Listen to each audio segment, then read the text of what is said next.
नमस्कार, देश प्रदेश में आपका बहुत बहुत स्वागत है। दिल्ली के कनॉट प्लेस से मैं हूं शरद शर्मा। मेरे साथ जुड़ रहे हैं मेरी सहयोगी पूजा भारद्वाज। मुंबई से शुरुआत कर रहे हैं श्रद्धा मर्डर केस की खबर के साथ में, क्योंकि श्रद्धा की कुछ और सनसनीखेज चैट्स सामने आई हैं जो आरोपी आफताब की दरिंदगी को बयां कर रही हैं। ये चैट्स साल 2020 की हैं। श्रद्धा इस चैट में बता रही है कि उसकी नाक फ्रैक्चर हो गई है क्योंकि वो सीढ़ियों से गिर गई थी।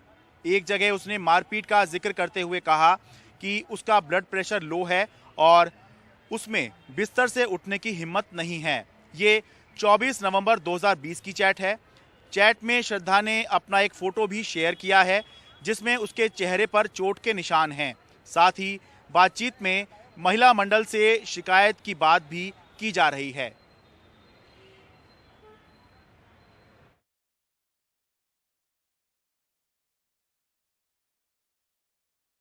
नहीं, जब ऐसा शक लगे कि ये असॉल्ट है, ट्रॉमा है, लेकिन पेशेंट को ऐसे एक्सटर्नल इंजुरीज नहीं थे और जब तक पेशेंट हिस्ट्री नहीं देता है कि कुछ असॉल्ट हुआ है तो फिर अननेसेसरी हम ऐसा नहीं करते। नहीं, वैसे साइन नहीं मिला था, किसी ब्लंट ऑब्जेक्ट से वैसे नहीं मिला था। पेशेंट को अर्ली स्पॉन्डिलाइसिस जैसे सिम्टम्स मिले थे, जो कि ट्रॉमा के साथ साथ मैंने आपको बताया जैसे चोट या फिर प्रॉपर पोजीशन ना रहने से, पोस्चर सही नहीं रहने से भी कुछ जॉब्स में रीजन हो सकता है। पेशेंट 3 दिन तक एडमिट थी और फिर 4th डे पे हमने उसको डिस्चार्ज किया। 3 तारीख से 6 तारीख तक वो एडमिट थी। 6 तारीख को हमने डिस्चार्ज किया। उसके बाद आपने फॉलोअप के लिए बुलाया था? उसके बाद पेशेंट फॉलोअप के लिए नहीं आई।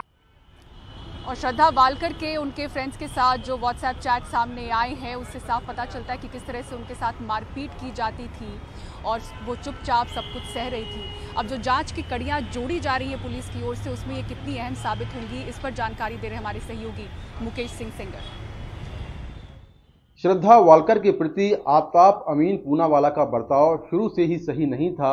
ये बात साबित होती है उन चैट से जो 23 नवंबर 2020 को श्रद्धा ने अपने दोस्तों और अपने कॉल सेंटर के टीम लीडर से की थी, जिसमें उसने कहा था कि आफताब अमीन पूनावाला ने उसको बुरी तरह मारा है, उसके पूरे शरीर पर चोट है और वो बिस्तर पर है, उसका बीपी भी लो हो गया है। उसने कहा था कि वो लगातार इनसिक्योर फील कर रही है। इस पर उसके दोस्तों ने कहा था कि वो उनके घर आ जाए और यहाँ पर सुरक्षित रहेगी। दोस्तों ने ये भी सलाह दी थी कि वो महिला मंडल में इसकी शिकायत करे। श्रद्धा ने अपने चेहरे की एक फ़ोटो भी व्हाट्सएप पर भेजी थी जिसमें उसके चेहरे पर चोट के निशान दिखाई दे रहे हैं। इसके साथ में जो उसके कॉल सेंटर के टीम लीडर हैं उनसे वो कह रही है कि सब कुछ सॉर्ट आउट हो गया था। आफताब पूनावाला के पिता ने उससे बात की थी, लेकिन उसके बाद भी उसने उसकी बुरी तरह पिटाई की है, उसका बीपी लो हो गया है और वो माफ़ी मांगती है अपने टीम लीडर से कि इस विवाद की वजह से उसका पूरा जो काम है, जो उसकी नौकरी है, वो डिस्टर्ब हो रही है। इस पर उसके टीम लीडर कहते हैं कि कोई बात नहीं। तो ये चैट्स सामने आए हैं। एक और चैट है जिसमें श्रद्धा अपने दोस्तों से कहती है उसकी नाक में फ्रैक्चर हो गया है। उसके दोस्त कहते हैं कि किस वजह से फ्रैक्चर हुआ है, तो वो झूठ बोलती है कि फ्रैक्चर दीवार में टकराने की वजह से उसकी नाक में फ्रैक्चर हो गया है, जबकि आफताब पूनावाला ने उसकी पिटाई की थी। तो इस तरह के चैट सामने आए हैं जिससे साबित होता है कि आफताब अमीन पूनावाला शुरुआत से ही श्रद्धा के साथ मारपीट करता आया है, उसके साथ गाली गलौज कर रहा था। 2019 में आफताब अमीन पूनावाला और श्रद्धा वालकर की दोस्ती हुई थी, लेकिन उसके बाद से ही दोनों में झगड़ा शुरू हो गया और ये सारी जो चैट है ये 2020 की है।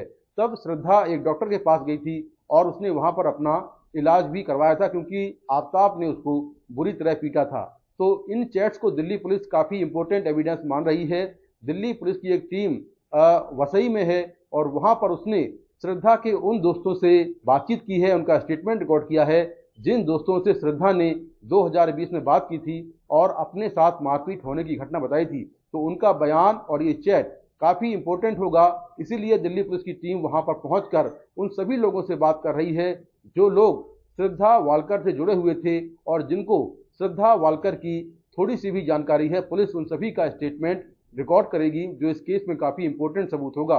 वहीं दिल्ली पुलिस की टीम आज गुरुग्राम गई थी। गुरुग्राम में जहां पर आफताब जिस कॉल सेंटर में काम करता था वहां पर जाकर पुलिस ने उसके साथियों के बयान दर्ज किए। इसके साथ ही गुरुग्राम से पुलिस ने काफ़ी अहम एक एविडेंस बरामद किया है। एक काले रंग की पॉलीथीन में पुलिस एक कोई एविडेंस, कोई सबूत लेकर आई है जो बरामद किया है। हालांकि वो क्या है ये अब तक साफ नहीं है। हो सकता है कि वो श्रद्धा के शव का टुकड़ा हो या फिर वेपन ऑफ ऑफेंस हो, लेकिन पुलिस ने अब तक खुलासा नहीं किया है कि वो क्या है।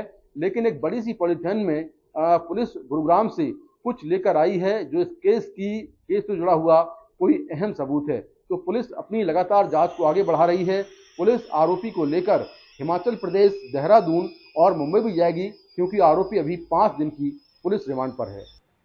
और श्रद्धा केस से जुड़ी 10 अहम बातें बता रहे हैं हमारे सहयोगी अरुण सिंह। दिल्ली का श्रद्धा वालकर मर्डर केस इस महीने डिस्कवर किया गया। केस की 10 अहम डिटेल्स अगले 2 मिनट में। 26 साल की श्रद्धा के लिव इन पार्टनर 28 साल के आफ्ताब अमीन पूनावाला ने कथित रूप से उसे मारकर उसके शरीर के 35 टुकड़े करके जंगल में फेंके। कत्ल 18 मई को इनके साउथ दिल्ली के छतरपुर के रेंटेड घर में हुआ और इन टुकड़ों को आफ्ताब अगले 18 दिन हर रोज पास के जंगल में फेंकता रहा। डेड बॉडी की बदबू को अवॉइड करने के लिए आफ्ताब ने एक बड़ा फ्रिज खरीदा, अगरबत्तियां जगाई। इन्वेस्टिगेटर्स का मानना है कि इस जुर्म की इंस्पिरेशन उसने अमेरिकन क्राइम शो डेक्स्टर से भी ली। आफ्ताब और श्रद्धा मुंबई में एक डेटिंग ऐप के जरिए मिले थे, लेकिन इंटरफेथ रिलेशनशिप की वजह से Shraddha parents didn't approve of him, जिसकी वजह से वो भागकर दिल्ली में आ गए, जहां मई में शादी और खर्चों को लेकर झगड़े ने बढ़कर इस जुर्म का रूप ले लिया। मां के गुजर जाने के बाद श्रद्धा अपने फादर से कांटेक्ट कट कर चुकी थी, लेकिन कुछ दोस्तों को उसने डोमेस्टिक वायलेंस के बारे में इत्तला जरूर किया था। It was in August when her friend told her father that she is unreachable and then the father started looking for her. Investigation में आफ्ताब ने सबसे पहले कहा कि श्रद्धा 22 मई को घर छोड़कर अपने साथ अपना फोन लेकर भाग गई थी। अब आफ्ताब का क्राइम पकड़ा कैसे गया? 26 मई को आफ्ताब ने श्रद्धा के अकाउंट से पैसे अपने अकाउंट में ट्रांसफर किए, तो यहाँ पे लोकेशन के कुछ ट्रेसेस उसने छोड़ दिए। वहीं किसी को शक ना हो इसलिए आफ्ताब श्रद्धा के इंस्टाग्राम को एक्टिव रख रहा था और मई में उसकी फ्रेंड के साथ चैट भी कर रहा था। तो पुलिस ने क्वेश्चन किया कि अगर वो 22 मई को घर छोड़कर जा चुकी थी तो 31 मई की चैट उसके घर की लोकेशन से कैसे हो रही थी? It was at this moment when Aftab revealed the truth. Just about 15 to 20 days after killing Shraddha, he met another woman on the same app and brought her home, moving the parts to a cupboard. Police Aftab को उन जंगलों में भी लेकर गई जहां उसने body parts dump किए। A report of DNA test to establish whether those are Shraddha's parts will take 15 days, say the police. Victim's father, Vikas Walkar, on Tuesday demanded the death penalty for Aftab Amin Poonawalla, while also suspecting a love jihad angle behind the incident. और वीर सावरकर पर राहुल गांधी के बयान को लेकर महाराष्ट्र में सियासत तेज है और अब ये सवाल उठ रहे हैं कि क्या ये जो बयान है वो महाविकास अघाड़ी यानी कि शिवसेना, कांग्रेस, एनसीपी के गठबंधन पर भारी पड़ सकता है। ये सवाल इसलिए भी उठ रहे हैं क्योंकि शिवसेना की ओर से कड़े तौर पर इसकी आलोचना बयान की कर दी गई है और सुबह से ही तमाम जो नेता हैं जिस तरह के बयान दे रहे हैं उससे संकेत यही मिल रहे हैं कि क्या शिवसेना महाविकास अघाड़ी का जो गठबंधन है उससे अलग हो सकती है। एनडीटीवी से बात करते हुए संजय राउत ने कहा कि ऐसे बयान से महाविकास अघाड़ी के भविष्य पर असर पड़ सकता है। संजय राउत ने यह भी कहा कि अगर गठबंधन में रहना है तो ऐसे मुद्दों को नहीं छूना चाहिए। शाम होते होते सांसद अरविंद सावंत ने भी ऐसा ही कुछ बयान दे डाला। They have a liberty to accuse like this, but the fact remains that the honorable chief of Shiv Sena has already reiterated it yesterday only that we do not agree to the statement made by Honorable Rahul Gandhi. We don't believe in that. We feel still we have a highest regard for the Swatantra Veer Savarkar ji, and as far as that is concerned, we have no. We don't agree with the statement made by the Honorable Rahul Gandhi at all. The Honorable Uddhav ji may make a statement or may take a press conference.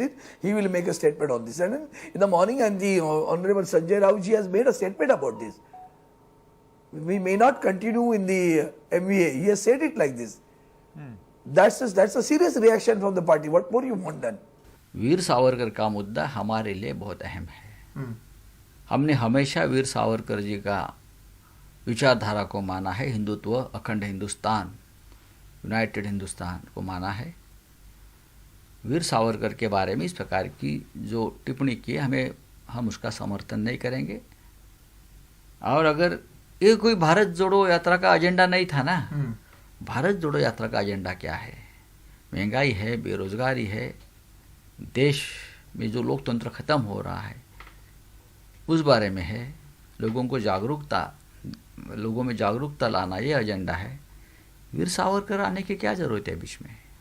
हमने तो कल पूरी तरह से कहा, देखिए ये हमें मान्य नहीं है और इस मुद्दे पर महाराष्ट्र विकास आघाड़ी में दरार पड़ सकती है, ये हमने कहा है। उसके बाद आज बहुत से बड़े कांग्रेस नेताओं के साथ हमारी बातचीत हो गई, हमें वहाँ से भी फ़ोन आ गए, लेकिन हमें मंजूर नहीं है, ये ज़रूरत नहीं है। हमारे महाराष्ट्र में वीर सावरकर के बारे में लोगों के मन में आदर है, लेकिन जो भारतीय जनता पार्टी या और पार्टी के लोग जो कर रहे हैं ना, वो तो ढोंग है। वीर सावरकर कभी भी भारतीय जनता पार्टी के आदर्श पुरुष नहीं रहे। अगर आप आरएसएस का इतिहास देखें तो हमेशा वो लोगों ने वीर सावरकर के ऊपर क्रिटिसाइज किया है, तिरस्कार किया है। गोलवलकर गुरुजी के आप इंटरव्यू देखिए, कभी नहीं वीर सावरकर को माने ये लोगों ने, कभी नहीं ये लोग मानते। अचानक राजकीय स्वार्थ के लिए सड़क पर उतर गए हैं।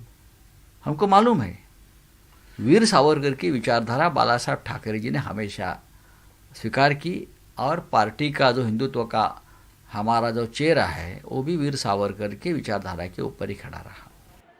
दिल्ली के एलजी ने दिल्ली की अरविंद केजरीवाल सरकार के डायलॉग एंड डेवलपमेंट कमीशन के वाइस चेयरपर्सन जैस्मीन शाह का दफ्तर सील करवा दिया है। यही नहीं, उनका वाहन और उनका स्टाफ भी तुरंत प्रभाव से वापस ले लिया गया है। एलजी का आरोप है कि जैस्मीन शाह ने राजनीतिक कारणों से अपने पद का दुरुपयोग किया है।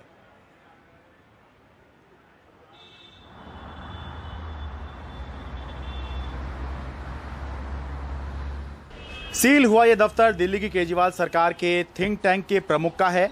उपराज्यपाल के आदेश पर न सिर्फ Delhi dialogue and development commission के वाइस चेयरपर्सन जैस्मीन शाह का दफ्तर सील किया गया है, बल्कि तुरंत प्रभाव से उनका स्टाफ और सरकारी गाड़ी भी वापस ले ली गई है।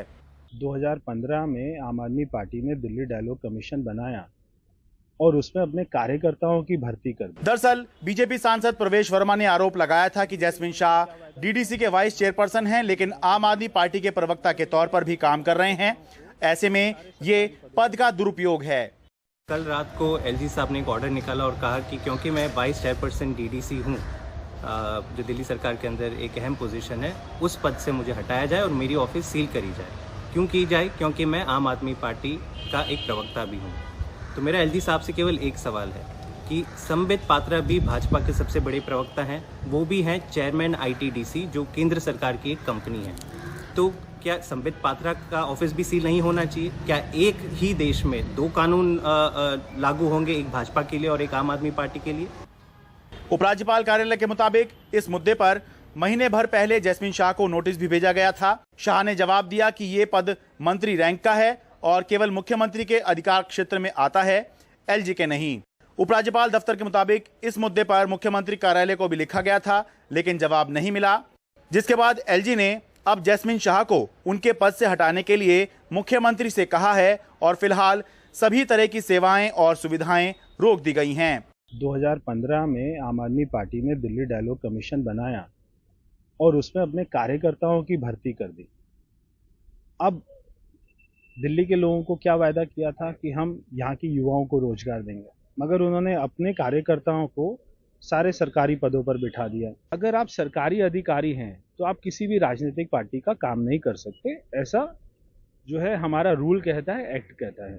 तो मैंने इसी के बारे में कंप्लेंट की थी कि भाई आप इसकी जांच कराइए, ये सारे लोग सारे पैसे को मिसयूज कर रहे हैं और ये सारा सरकारी पैसा एक आम आदमी पार्टी के लिए काम में आ रहा है। Dialogue and development commission Delhi की केजरीवाल सरकार का थिंक टैंक है। मुख्यमंत्री अरविंद केजरीवाल के मुताबिक electric vehicle policy, CCTV, wifi जैसे करीब 70 प्रोजेक्ट 7 साल में इसी आयोग ने प्लान किए और लागू करवाए। उपराज्यपाल ने एक और ऐसा मुद्दा उठाया है जिस पर विवाद होना और सवाल उठना लाजमी है, क्योंकि देश भर में जाने ऐसे कितने ही कमीशन, कॉरपोरेशन, कमेटी और बोर्ड हैं जहां पर पॉलिटिकल अपॉइंटमेंट होते रहे हैं, हो रहे हैं और आगे भी होते रहेंगे। ऐसे में अकेले इस मामले के अंदर ये कैसे मान लिया जाए कि पद का दुरुपयोग हुआ है या फिर सर्विस रूल्स का उल्लंघन हुआ है। दिल्ली से परिमल कुमार और अपने कैमरा सहयोगी कानन पात्रा के साथ में शरद शर्मा, एनडीटीवी इंडिया।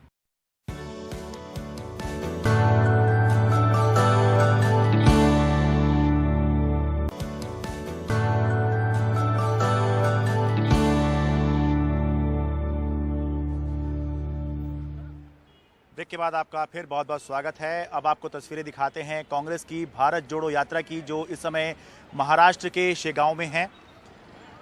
यहाँ राहुल गांधी ने एक विशाल जनसभा की। इस जनसभा में लोगों की अच्छी खासी भीड़ देखने को मिली।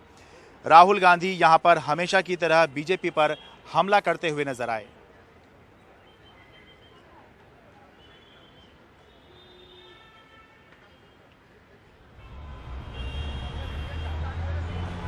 और भाई आपको खबर दिखाते हैं महाराष्ट्र के यवतमाल जिले के गांव की, जो अपने अनोखे फैसले की वजह से चर्चा में है। इस गांव में 18 साल से कम उम्र के बच्चों के लिए मोबाइल को बैन कर दिया गया है और किसी राज्य में अपनी तरह का ये पहला फैसला बताया जा रहा है। आखिर क्यों ये फैसला लिया गया, दिखाते हैं रिपोर्ट। ऑनलाइन पढ़ाई के लिए हर हाथ में मोबाइल फोन थमाया गया। अब बच्चों को इसी फोन की लत लग गई है। पढ़ाई की जगह ऑनलाइन गेम्स या फिर सोशल मीडिया ने ले ली है और इसी लत को मिटाने की मुहिम को लेकर महाराष्ट्र के यवतमाल में ये बंसी नाम का गांव अपने अनोखे फैसले के लिए चर्चा में है। 18 साल से कम उम्र वालों के लिए यहां मोबाइल को बैन कर दिया गया है। आज आपण सर्वजण पाहता कि फैसले को लागू करने में शुरुआती दिक्कतें हो सकती हैं, लेकिन इसको सफल बनाने के लिए माता पिता और बच्चों दोनों को सलाह दी जाएगी। अगर काउंसलिंग के बाद भी बच्चे मोबाइल फोन का इस्तेमाल करते पकड़े गए तो 200 रुपए का जुर्माना लगाएंगे। इसका उद्देश्य बच्चों को पढ़ाई में वापस लाना है, न कि मोबाइल फोन से विचलित होना। गांव के बच्चे, परिजन सभी इस फैसले का स्वागत करते दिखे। अच्छा किया है, अब ये समय मोबाइल में न देकर पढ़ाई करूंगा।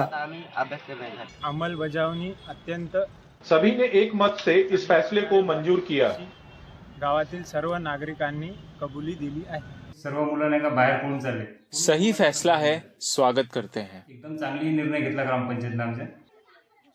मौजूदा दौर में मोबाइल ने बेशक जिंदगी को सरल और आसान बनाया है, लेकिन इसके हद से ज्यादा बढ़ते इस्तेमाल का असर बच्चों के दिमागी और शारीरिक सेहत पर पड़ रहा है। ऐसे में इस गांव के इस फैसले के खिलाफ आवाजें न के बराबर सुनाई दे रही हैं। यवतमाल से प्रसाद नायगांवकर के साथ मुंबई से पूजा भारद्वाज, एनडीटीवी इंडिया।